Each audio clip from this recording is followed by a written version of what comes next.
1947 में भारत को अंग्रेजों से आजादी मिली तो इसके दो टुकड़े भी हुए। मोहम्मद अली जिन्ना की मांग के मुताबिक मुस्लिम बाहुल आबादी के लिए अलग राष्ट्र पाकिस्तान बनाया गया।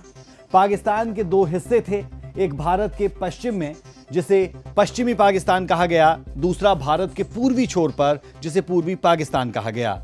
पूर्वी पाकिस्तान की आबादी बांग्ला बोलने वाली थी, तो वहीं पश्चिमी पाकिस्तान की आबादी उर्दू पसंद। देश के शासन प्रशासन पर पश्चिमी पाकिस्तान की ही चलती थी। वहीं के लोग राष्ट्रपति, प्रधानमंत्री से लेकर सेना तक में अहम पदों पर थे। जब उर्दू को राजभाषा घोषित किया गया तो बांग्ला भाषी पूर्वी पाकिस्तान के लोगों में असंतोष और बढ़ गया। बढ़ते असंतोष के बीच पूर्वी पाकिस्तान के नेता शेख मुजीबुर रहमान ने आवामी लीग नाम से पार्टी बनाई थी। बांग्लादेश का बनने का कारण अलग था। असलियत यह है कि कोई मुल्क दो हिस्से में यूं भी बट के रहना बहुत मुश्किल है, पर इनकी जो संस्कृति थी बिल्कुल अलग थी। बांग्लादेश में संस्कृति बंगाली है, इनकी भाषा बंगाली है, इनकी गाने बंगाली थे।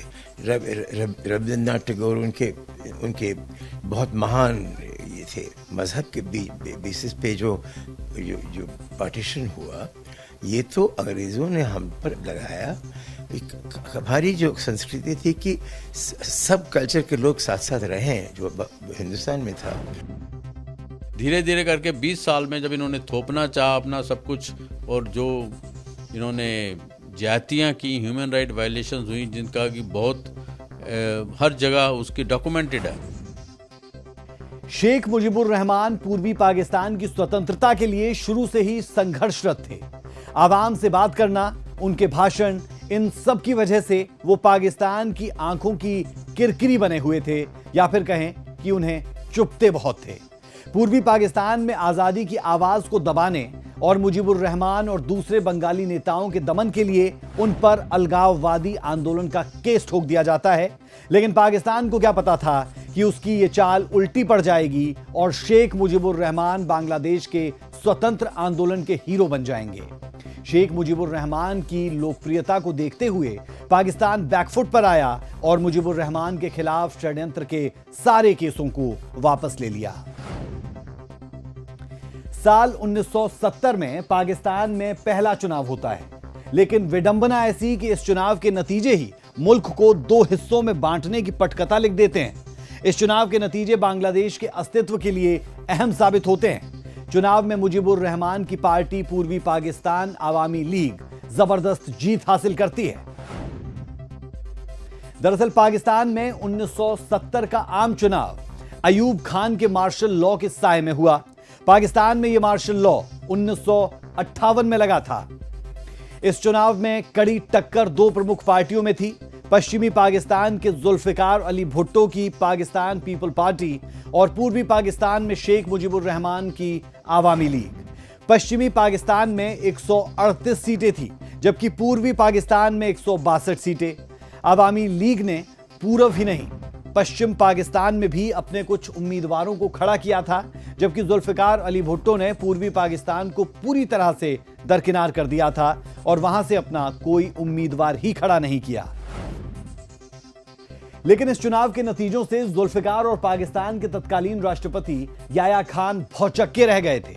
चुनाव में आवामी लीग को प्रचंड बहुमत मिलेगा, शायद दोनों ने यह सोचा नहीं था, लेकिन ऐसा ही हुआ था।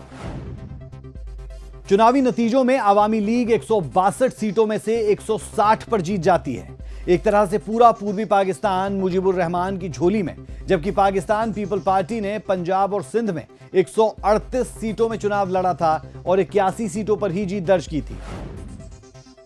इतिहास के जानकार बताते हैं कि ये चुनाव एकदम निष्पक्ष थे।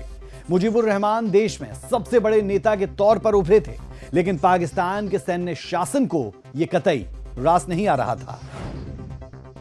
बांग्लादेश को इमीडिएट बनने का जो कारण था वो था कि 1970 में पूरे पाकिस्तान में इलेक्शन हुआ था। उस इलेक्शन में मुजीबुर रहमान की अवामी लीग उसकी मेजॉरिटी थी।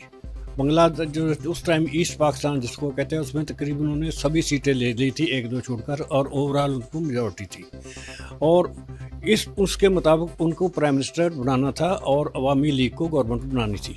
जो वेस्ट पाकिस्तान के लोग थे उनको मंजूर नहीं था, स्पेशली आर्मी और भुट्टो, और इसकी वजह से उन्होंने ये नहीं माना। और उसके बाद बंगालियों ने एजिटेशन करना शुरू किया और एजिटेशन बहुत ज़्यादा हो गया। जब एजिटेशन बहुत ज़्यादा हो गया तो पाकिस्तानियों ने उनके ऊपर मारधार शुरू करना, उनको गोली से उड़ाना शुरू कर दिया और बड़े क्रूर तरीके से एजिटेशन को क्रश करने की कोशिश की। शेख मुजीबुर रहमान की यह जीत पूर्वी पाकिस्तान की स्वतंत्रता का बिगुल था। पश्चिमी पाकिस्तान के लिए पूर्वी पाकिस्तान कभी बराबर नहीं रहा। पूर्वी पाकिस्तान के लोग पश्चिमी पाकिस्तान के नागरिकों के लिए द्वैम दर्जा रखते थे। आजादी के बाद से ही शासन ने भी इस हिस्से के साथ सौतेला व्यवहार किया था। मुल्क की योजनाओं से यह हिस्सा वंचित रहता था। हर बार कुछ ऐसा ही इन योजनाओं में देखने को मिलता था कि सब कुछ एक अलग हिस्से को दिया जाता था और जो अब बांग्लादेश है उसे कुछ नहीं मिलता था। इतिहासकारों ने तो ये तक कहा है कि पूर्वी पाकिस्तान को पश्चिमी पाकिस्तान की उत्तरन समझा जाता था। कायदे आजम जो इनके थे जिन्ना, उन्होंने भी टू नेशन थ्योरी के ही ऊपर रखा था कि मुस्लिम्स अलग ये, पर बंगालीज कल्चर से, ट्रेडिशन से, खान पान से, उठने बैठने से, अपनी सोच से बिल्कुल अलग हैं वेस्ट पाकिस्तान जो उस टाइम था पाकिस्तान से। उनके ऊपर जब इन्होंने पहले तो उनको, क्योंकि मेजॉरिटी उनकी होती थी नेशनल असेंबली में, इवन 1970 की जो इलेक्शंस हैं उसमें भी मुजीबर रहमान की अवामी लीग सबसे ज़्यादा ले गई थी, पर उस टाइम जुल्फ़िकार अली भुट्टो वगैरह ने ईस्ट अपना पाकिस्तान के किसी को प्राइम मिनिस्टर नहीं बनने दिया। इनफैक्ट जितने बंगाली इधर वेस्ट पाकिस्तान में काम करते थे, they used to be look down upon, उनको नीचा दिखाया जाता था। आज भी वो बातें करते हैं कि हमने कैसे गलती की, हम तो इनको कुछ समझते ही नहीं थे, हम तो इनको अपने रोटी नहीं खाने देते थे साथ बैठ के। ये हालात थी उनकी। तो उस टाइम जो ईस्ट पाकिस्तान था उसमें मिनॉरिटीज़ की परसेंटेज बहुत काफ़ी ज़्यादा थी। जो डिवीज़न हुआ था 25-30% मिनॉरिटीज़ थी, जिसमें मेजॉरिटी हिंदूज थे। दरअसल पश्चिमी पाकिस्तान की याया खान सरकार को सेना का समर्थन था। इसी वजह से 1970 में चुनाव तो हुए, बहुमत भी मिला, लेकिन सरकार गठन के लिए आवामी लीग के अधिकारों का लगातार हनन होता रहा और इन अधिकारों को मान्यता ही नहीं दी गई। याया खान ने संसद के संचालन में अनिश्चितकालीन देरी की और मुजीबुर रहमान के सत्ता में आने की राह में तमाम रोड़े भी अटकाए।